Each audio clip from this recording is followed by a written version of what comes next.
मनोज जरांगेंची उपोषणस्थळी तब्येत खालावली। मागील 3 दिवसांपासून जरांगे पाटील यांचं उपोषण सुरू आहे। जोपर्यंत मराठा समाजाला आरक्षण मिळत नाही तोपर्यंत उपोषण सुरूच राहणार असल्याचं जरांगे पाटील यांनी म्हटलंय। पाहूया।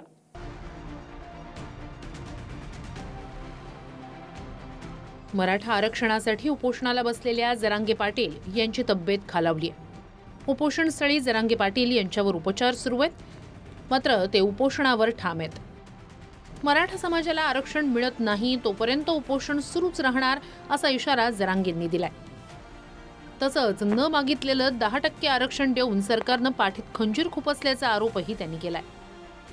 10% शाश्वत आरक्षण हे मराठा समाजाला दिलेलं आहे आणि देवेंद्रजी देखील जे काही मराठा समाजाला द्यावं लागेल ओबीसीचं न हिरावून घेता, कारण शेवटी ओबीसी समाजाला जे आरक्षण दिलेलं आहे किंवा जो न्याय दिलेला आहे त्यांच्यावर देखील अन्याय होणार नाही ही देखील शासनाची जबाबदारी आहे। पण मराठा समाजाला आरक्षण देण्याची भूमिका मागच्या सरकारनं शिंदे साहेबांच्या नेतृत्वाखाली घेतली, ते आरक्षण अजून टिकलेलं आहे। 10% न मागितल्याला दिलं म्हणजे पाठीत खंजीर खुपसणं म्हणते।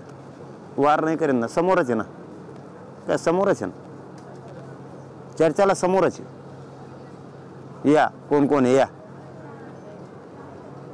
पाठीमागून वार नाही करीत, न टिकणार 10% घेऊ देऊन बळच आणि 10% घातलं AWS, वार नाही करीत पाठीत, आम्ही समोरच येत। जरांगेंची तब्येत खालावल्यानंतर जालन्याचे खासदार कल्याण काळे यांनी जरांगेंची भेट घेतली। दरम्यान जरांगेंच्या मागण्यांची सरकारनं पूर्तता करावी अशी मागणी यावेळी कल्याण काळेंनी केली। तर उपोषणासंदर्भात देवेंद्र फडणवीसांसोबत चर्चा करणार असल्याचं सुरेश धस यांनी म्हटलंय।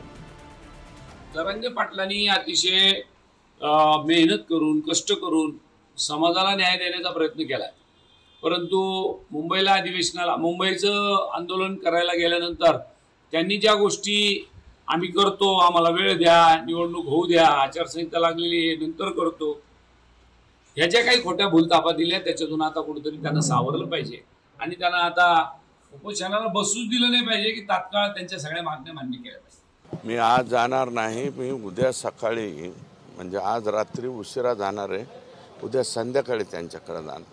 पण पहिल्यांदा माननीय मुख्यमंत्री महोदयांकडे जाणार आहे की हे उपोषण कुठंतरी पटकन सुटलं पाहिजे। त्यातल्या काही मी म्हणतो संपूर्ण सगळ्या नका का मागण्या मंजूर करता येणार, काही मागण्या तातडीच्या काही निर्णय घेऊन या बाबतीमध्ये कसा मार्ग काढता येईल। दरम्यान जरांगे पाटलांच्या उपोषणावर पंकजा मुंडेंनी देखील प्रतिक्रिया दिली। जरांगेंनी सकारात्मकता दाखवली तर त्यांची भेट घेण्यास तयार असल्याचं पंकजा मुंडेंनी म्हटलंय। जरांगे पाटलांच्या उपोषणाबद्दल अनेक वेळा असंख्य वेळा मी बोललेली आहे। ते त्यांचा लढा लढतायत, त्याच्याविषयी माझ्यामध्ये पूर्ण मनामध्ये संपूर्ण सन्मान आहे। त्यांच्याशी चर्चा करून त्यांनी जर सकारात्मकता दाखवली तर नक्कीच मी तयार आहे, कारण शेवटी जेव्हा आपण कोणाच्या उपोषणाला किंवा कोणत्या आंदोलनाला भेट देतो तर तिथलं वातावरण कसं असावं ही जबाबदारी त्यांची असते।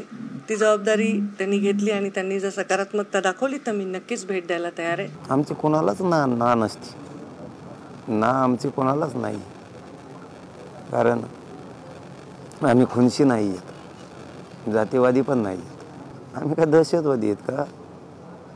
इथं कोणी येतो कोणी जातो, आम्ही नाही जातीवादी, रोष नसतो आमच्या मनात, राग नसतो, आम्ही खुनशी नाहीत, आम्ही डूक धरीत नाहीत लोकांवरती। इथं कुणी येऊ शकतं, कुणी जाऊ शकतं, सगळा देश येऊन गेला इथं।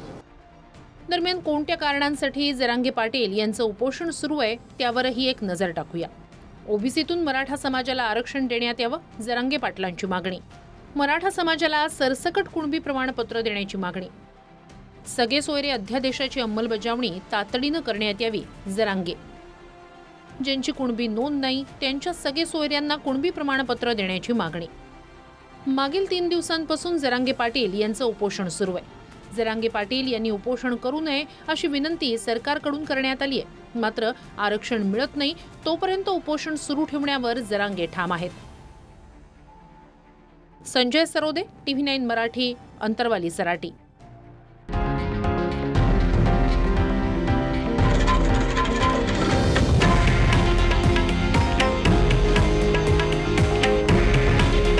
हे आहे देशातील नंबर 1 न्यूज नेटवर्क आणि आपण पाहत आहात TV9 मराठी।